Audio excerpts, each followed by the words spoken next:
Good evening, folks. Welcome to Sonofdel's Christmas Vlogmas Day 15. Only 10 more sleeps till Santa. Coming up on tonight's vlog, we've got Harry Potter Funko Pop Advent Calendar. We've got the Nightmare Before Christmas Advent Calendar, and I'll give you a clue. We've had this character already, but not like this. There's a clue for you. We've got the Doggy Advent Calendar. I've got a bit of a talk today about my day and things that have happened today, which not been brilliant.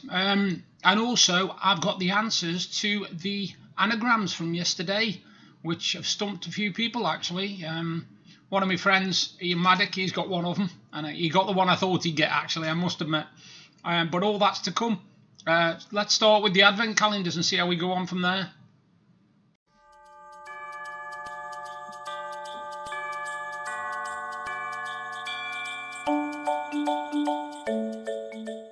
Can't do 15 first. I know where it is. Oh. Ready? Where are we going today? Door number 15.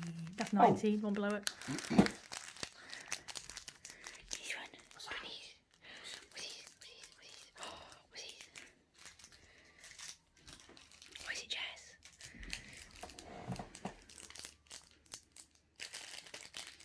Hang on, let your dad's old eyes focus. That's it. What we got? Oh, it's little bonus time. You're going to have a lot of talking. I want one. I want one. Good girl.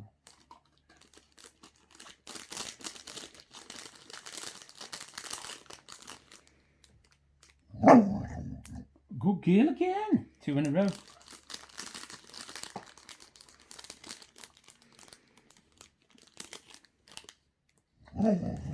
I want one. No. Oh dear. You got one twice. Good girl. That's a good girl.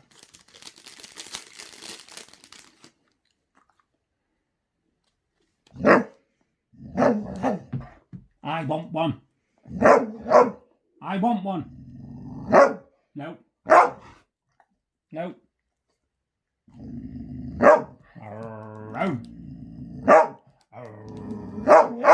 I want one. You're getting worn out. I want one. Good girl. There you go. Only took 9 seconds. And the last one for Mum.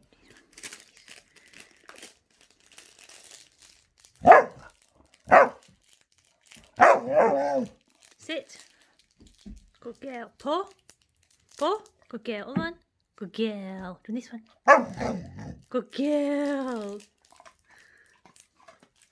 Yeah. All gone. All gone. All gone. Says, come on, move. I need to lie down. Come on. Soppy, aren't you? Soppy, aren't you? There you go.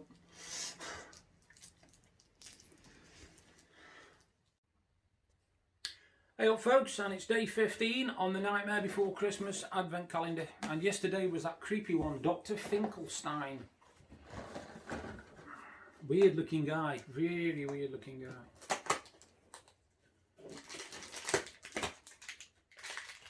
Oh, put the door in. Only 10 days left, eh?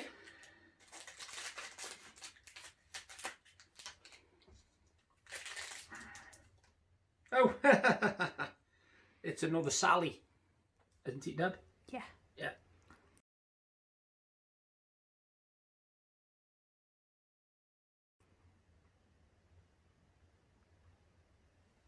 It's pretty cool, that is. She's basically holding, looks like a purple flower in her hand, or a microphone, I can't make it out actually, but that is in door 15. Try that again. That is in door 15 of the Nightmare Before Christmas Funko Pop Calendar.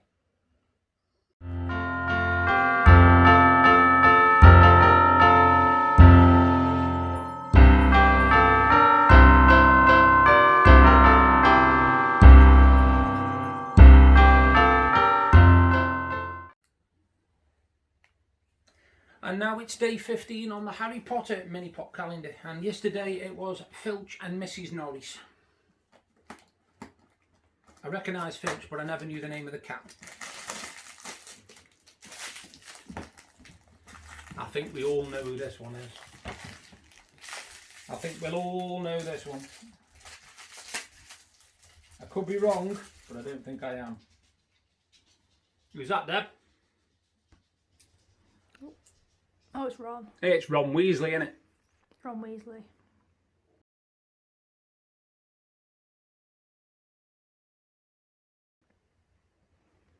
I think that one's quite an obvious one today. It's Ron Weasley, and he's in door 15 of the Harry Potter Your Ball Funko Pop calendar.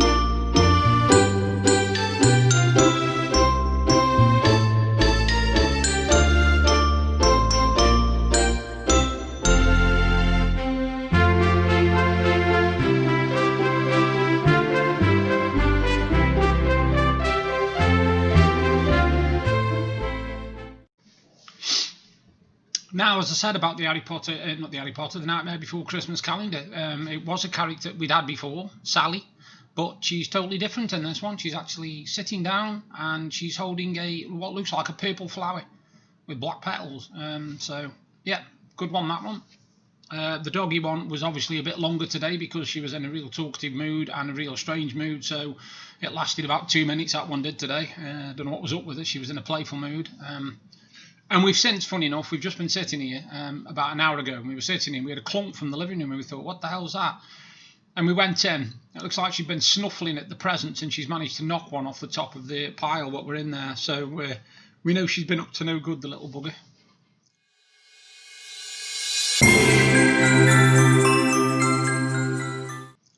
Today, what a day, really. Not been doing a lot, I must admit. It's been a quiet day, but two things that happened today which I want to talk about. The first was this morning, my wife Deb had to go out and post some parcels and also some Christmas cards. And when she came back, she couldn't get in the door quick enough because she'd been into our local Morrison's. There was no social distancing. There was no people, adhering to anything. They had some little bottles of hand sanitizer which were nailed to the tops, basically, chained to the tops. But the amount of people that were in there was about 15 people in this place, and it's only one of the little, the small Morrisons, it's only a small Morrisons local. And the problem was there was a man who was about two behind Deb in the queue, and he did nothing but cough and splutter the entire time he was in the queue. Now, if you're coughing and spluttering, right, and you've been coughing and spluttering, and you're not just started like for a second because you've got something caught in your throat or whatever, you don't go out. Surely you wouldn't go out. I mean, if I suddenly started coughing my lungs up and Deb started coughing like a good one and couldn't stop coughing and had a really bad cough, that is one of the main symptoms of COVID. The main symptoms is a cough that you cannot get rid of. So Deb was like, this guy's in the queue, two behind her. And there was people literally coming past it and standing within about 6 inches of it. And she couldn't believe it. She couldn't believe it. It was ridiculous. And then she went into our local butcher's. And our local butcher's was brilliant. It was literally one in, served, one out. That was it. They did it. Why couldn't the Morrisons do it? There was nobody standing there to make sure people adhered to the social distancing or the face mask thing. Nothing. No, it didn't matter. And the amount of people that, I don't get this, they take the face mask off when they come out of a shop, and then when they go in another shop, they put it back on again. And they've had it down here, around the neck, because they haven't bothered taking it off the face. They've just took it off one of their ears and left it down here somewhere, on the shoulder or whatever, so it's here somewhere. and then they've literally just put it back on again. Or they haven't even taken it off their ear. They've basically just gone and put it there. What do they think that will do? Do they think that's going to like miraculously catch the germs down here somewhere? It's not going to happen, is it? I mean, I don't go out. I really don't. I don't go out much at all. The last time I went out actually properly was for my mum's funeral, bless her. And I make sure that I could have it. I don't know. I might be asymptomatic. I might not show the symptoms at all. You know, I might have it. And I could pass it on to somebody by me going out. So I don't go out. If I can help it at the moment, I don't go out. I certainly won't go on public transport anyway. So Deb then, after she'd left there, went to the vets. Now, bear in mind, I was only a small vet. It's a small veterinary practice. But even they were, you know, adhering to 1 in, 1 out, nobody in, blah, blah, blah, face masks, all that. They were doing all that. So they were doing it. Our local butcher was doing it. But a big chain like Morrison's didn't do it. And I thought, well, if they're not doing it in these sorts of stalls, what's it like in superstores? And these huge, massive metro things like Tesco Metro. I mean, I know, don't get me wrong, in a massive store like a Tesco Metro, the aisles are wide anyway, they're really wide. But this Morrison's local, the aisles are only just wide enough for one person, maybe two are to push to walk down, but they'd literally be next to one another. And there was no, you go up there, you come down there, blah, blah, blah, one-way system. Nobody was bothered about that. There was no one-way system. It was literally like, oh, well, I won't go down that aisle. You're standing halfway down, but I'll go past you anyway. And, you know, when it really got to Deb, it's a good job now we haven't actually got to go out because we've got enough tablets for the dog now, because that was the main reason she went out other than posting the parcels. And we've got the tablets. And there's enough now. I think there's something like 20, 30, 35 days worth. So, you know, we're going to be well into January, well into next year before we need to go out again. But it's amazing me, because people are complaining left, right and centre about the lockdown measures and saying, you know, oh, they're too strict, blah, blah, blah. But they can't do as they're told. They can't say, oh, I'll use me common sense. I'll do because I know it's best for me, it's best for everybody else. Because I know people say, yeah, but if I wear a mask and they don't, then I'm only protecting them, not myself. Well, that's a selfish attitude, surely. Because if everybody went round like that, nobody'd wear a mask. This society has gone absolutely demented, I swear it has. I don't understand it, I really don't. I can't get my head around people. I thought that we were an intelligent race. Well, that's all gone out the window, hasn't it? We can't social distance. We don't know how to count. We think that when there's a rule that says you can't have more than 4 or 5 people or whatever, we can have 30 and it doesn't count for us because we're different. We're going to have a party or a barbecue. I don't understand the mentality. If you don't want this to go on any longer, adhere to the guidelines. Stay in. Only go out for emergencies. Wear your mask all the time. Use hand sanitizer. Stand 2 foot or whatever it is away from somebody. You don't have to be breathing down somebody's neck in a queue. You can socially distance in a queue. Can't you get that in your heads at all? I don't understand, people. I just don't. If anybody can explain it, please write below, because I think they should bring out a book on it, because I tell you what, it would be the size of the bloody planet, mate, to read that, because people just don't bother. And it just amazes me. It really does amaze me that we are such a selfish, self-centered nation that will not even listen to guidelines. You know, it's not like somebody standing there with a gun and saying, you know, you stand 2 foot away. And then you would, wouldn't you? You'd do it if somebody was pointing a gun at you. But because nobody's pointing a gun at you, except a virus gun, you think, oh no, it's all right, I can just stand within a few inches of that person, and I've just seen my mate there, so I'm going to stop and we're going to talk for 25 minutes, and another mate's just come along, so we're all there with his kids in the prams, and we're all standing round having a rattle. No face masks, no social distancing, nothing. God help us. And as if that wasn't bad enough, yesterday my sister told me that one of her rabbits, Coco, bless him, was taken ill.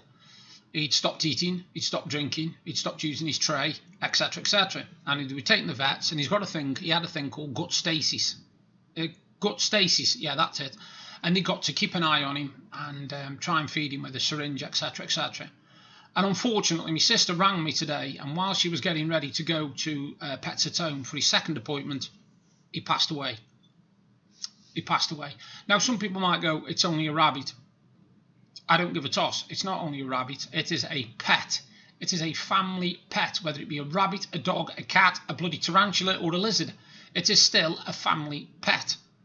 And you see that as a member of your family. You know, you don't just think of it as, oh, it doesn't matter if it dies. Don't worry about that. It's just a creature.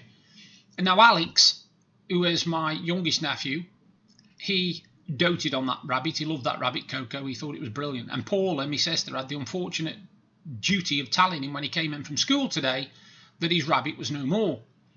Now, anybody who thinks that's an easy task hasn't either got kids or has never had to inform somebody a pet's passed away.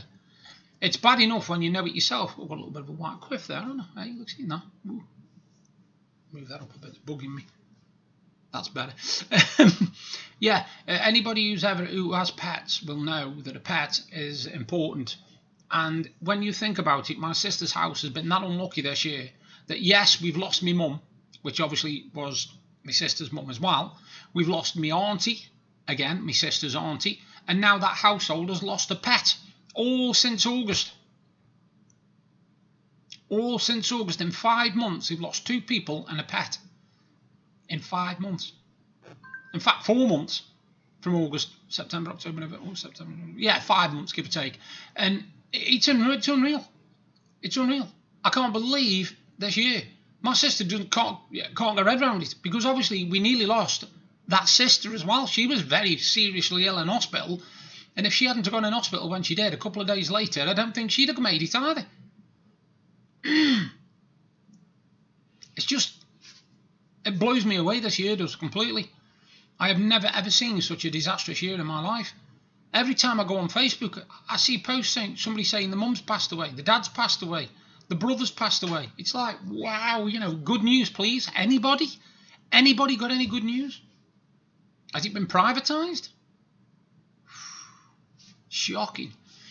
Anyway, coming up, we have the answers to the anagrams.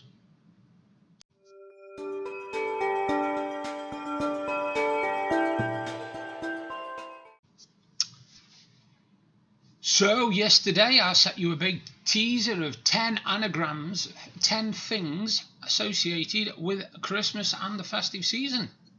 And as a recap, here are the anagram. What I'll do, I'll put the anagram on the screen for 5 seconds and then I'll put the answer underneath it. So this is basically, this is the first anagram.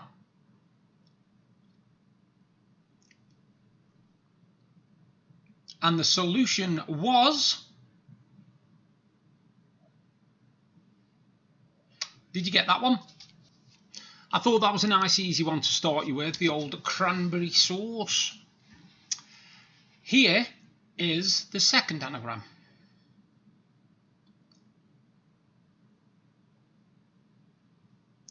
And here is the solution.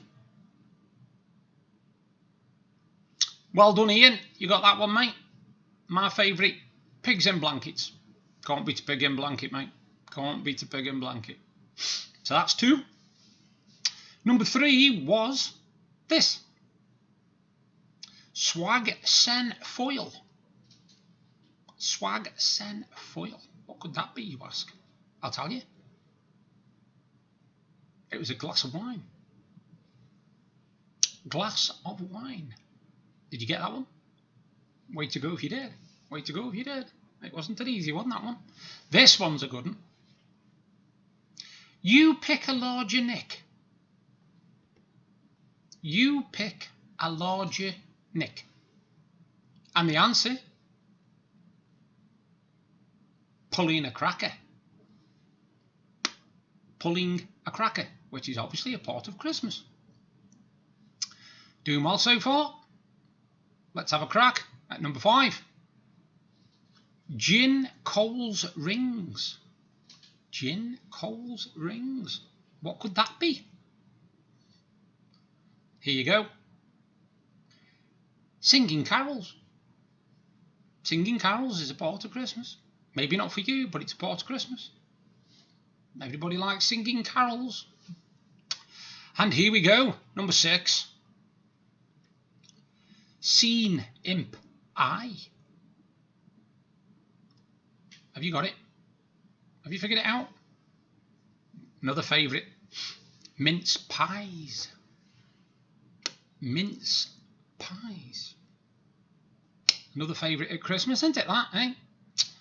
Here's the next one. I am top men. I am top men. Not me personally, but you know what I mean. And the answer to that one is quite simply pantomime. Pantomime.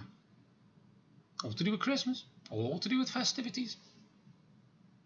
We move on to number 7. Number 8 even. I've even lost one myself here. We move on to number 8. Sock Joy Wren. Sock Joy Wren. And to be honest with you, this is a bit like number 4 really. It's connected to number 4. Sock Joy Wren becomes corny jokes. Corny jokes, which obviously are associated with pulling a cracker. Because if you've seen some of the jokes in them, you'll know where I get a lot of mine from. Number 9. This one was a tough one. Brooch Mister and menus.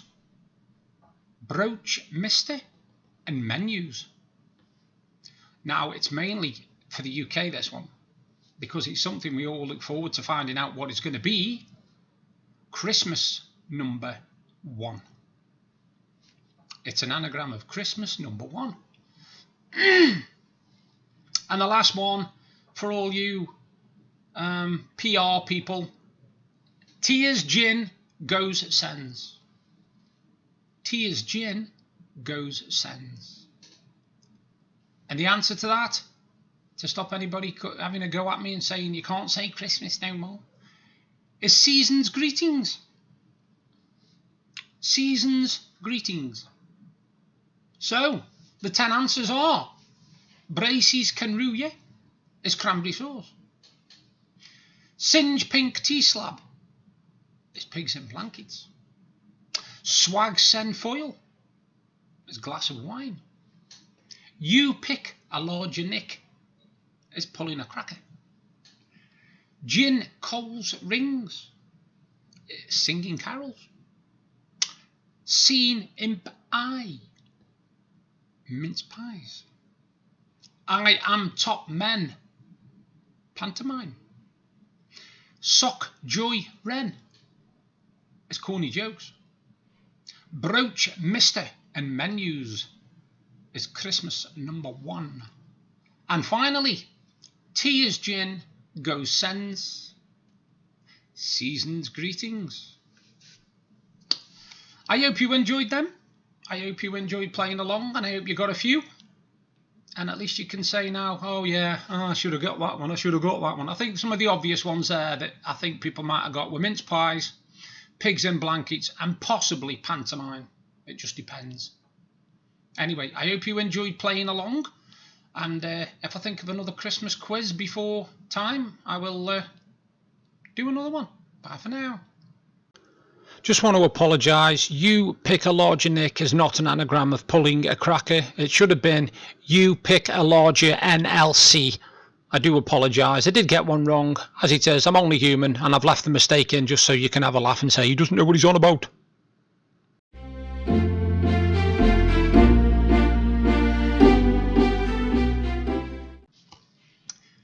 Now, my poem of the day is very simply called Reading. Now, reading is one of my big hobbies. I have read hundreds and hundreds of books in my life, definitely. And I've read 20-something, 22 this year, I think. Despite me vlogging, despite me jigsaws, despite me TV, despite me gaming, I'm still getting in 22 books a year. Yeah, it is 22, actually. So, what better poem to read than reading? And this is a bit more light than yesterday's, trust me. We all want to lead a life that's not our own. About ours we constantly complain and moan. It's easy to live in a fantasy, just look. Do yourself a favour, pick up a book. The hero in the story, a knight in armour you could be, fighting dragons and banishing demons in your own personal story. Rescue maidens from the jaws of death when their life is almost done. A kiss, such bliss, then ride into the sun. You could play the part of the master detective and put the world to rights when the logic is defective. Arrest the criminal mastermind and save the world today. It's in your power to do this without a word to say. Take the lonely woman, the one whose life has been hard. Show her you are not the joker, but the ever-changing card. Take her from this life into a world of dreams come true. Open your imagination, for this person could be you. It's time to be a superhero and vanquish those that are bad. Fly through heavens, fire laser beams and drive the evil mad. Confront the villain in their lair and vanquish them once and for all. For every superhero has to answer to the call. So don't live your life just waiting for the night so you can dream. It's in your power to stop bad things and to stifle the scream. Each page you turn, each word you read takes you deeper within the story. It's only your imagination that can put a limit on its glory. So read and discover a world where you are king. You are there to take control of almost everything. You choose to be the hero or the villain if that's your choice. Every story is there to be heard if you provide the voice. And that's about one of my favourite hobbies, which is reading. So I hope you enjoyed that.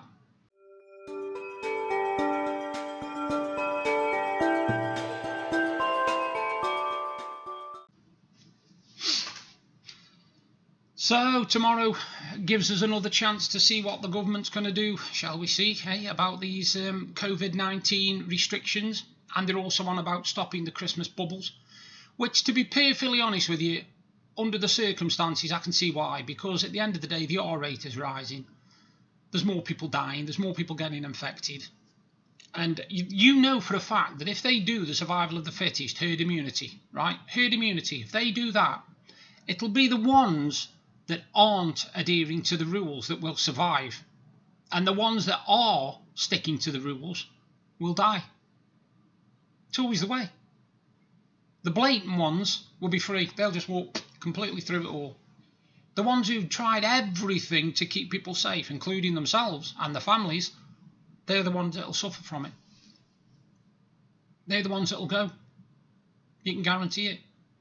But obviously tomorrow there's another speech by Boris Johnson and company, if he does it, to see which areas are going to be restricted, which areas are going to be put into more lockdowns, and which areas basically are doing as they're told and which aren't.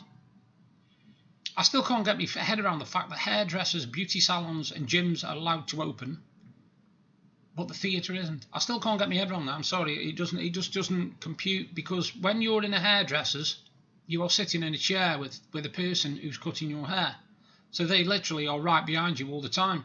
When you're in a theatre, I've been in a theatre before where I've sat down and only say another 100 people have been in the theatre altogether, and they're socially distanced before social distancing came in. Do you know what I mean? Nobody. If you go into a theatre and you see 60 seats empty and 200 taken, and the 60 that are empty over that side, are you really going to sit next to somebody? Or are you going to go and sit in your little space over there, away from everybody else? Because that's what I do. I don't normally, if there's a lot of seats available, I will go and sit somewhere that's empty. I won't go and sit next to somebody that I don't know. You know, I don't do that. And I know a lot of people that don't do that. So it's easy to do in a theatre. Because you've got a theatre that can hold, I don't know, just let's say 4,000 people. You could allow 1,000 people in and they'd still be socially distanced. Because they could distance every two, do this way, two that way, bang, 1, 4, 7, 10, whatever, all the way back. And they could socially distance. And as Andrew Lloyd Webb's proved, you know, the doors, you don't even have to touch them. They're automatic. So you haven't even got to put your hand on them. You know, that's the thing about automatic doors. You don't have to touch them. You can just walk up to them and boom, you're through. You're through. So, where's the logic? Anybody? No? Yeah, so, today on the Harry Potter Funko Pop calendar, we finally had Ron Weasley to go with his brothers George and Fred. And we also had Sally sitting down, looking very cute, with a picture with a purple flower in her hand. Well, as cute as you can look when you stitch together, but you know what I mean. So, who knows what tomorrow will bring? We're on day 16 tomorrow, and there is only 9 days to go. Oh, by the way, just as a quickie before I go, I haven't heard off Home Bargains about the delivery that you saw the other day where the box was torn to shreds. They still haven't got back to me yet. And Zavi still haven't dispatched my coin calendar, so I've written them a horrible email saying I think it's disgusting, because this is the thing, I paid £60 for that calendar, right? 60 quid. And I got a free jumper and the stuff that you saw me unbox a few days ago. That calendar is now on Zavi for £20 and it's still for sale. But they haven't sent me mine yet. So I've asked for a refund. And if they want this Christmas box back, they can stuff off, because that was a free gift. It isn't my fault they haven't delivered my advent calendar. When you order an advent calendar, it's usually for, let me think, Advent, which is the days leading up to Christmas. That's why there's 24 days in it, so you can open it on door 1 all the way up to door 24. We are on door 16 tomorrow, and I have still not got my advent calendar. So even if I got it tomorrow, I would be 16 doors down. I'll be putting it up for next year if it comes, simple as, because I'm not opening 9 days. I'm not just going to click through 15 days of advent calendar just to catch up. So yeah, I wrote them a rather nasty email saying how utterly disgusted and angry I am at being treated that way. And also the fact that they dispatched my Z-Box 2 days ago, and that's November's Z-Box. So they dispatched it on the 13th of December. Now you're supposed to get it at the beginning of November, so it's already 6 weeks late. So yeah, I'm not happy bunny with them people. I'm telling you, I'm not happy. And I will. The thing is, I won't take it. You see, I'm not one of these people who, you know, sometimes when something goes wrong and people go, oh, such and such did this, but it's too much hassle to do anything about. I'll leave it. I won't do that. I won't do that. I've learned not to do that, because companies just go, we'll do that again anytime. You wouldn't mind. So I do put my foot down now. I do complain about things. But don't get me wrong, it's got to be quite bad before I'll complain. I mean, you saw that box the other day. You're not telling me that was like a slight tear or a little bit of a bump. It was torn across. It was battered. The boxes were damaged. I think that's enough to complain about.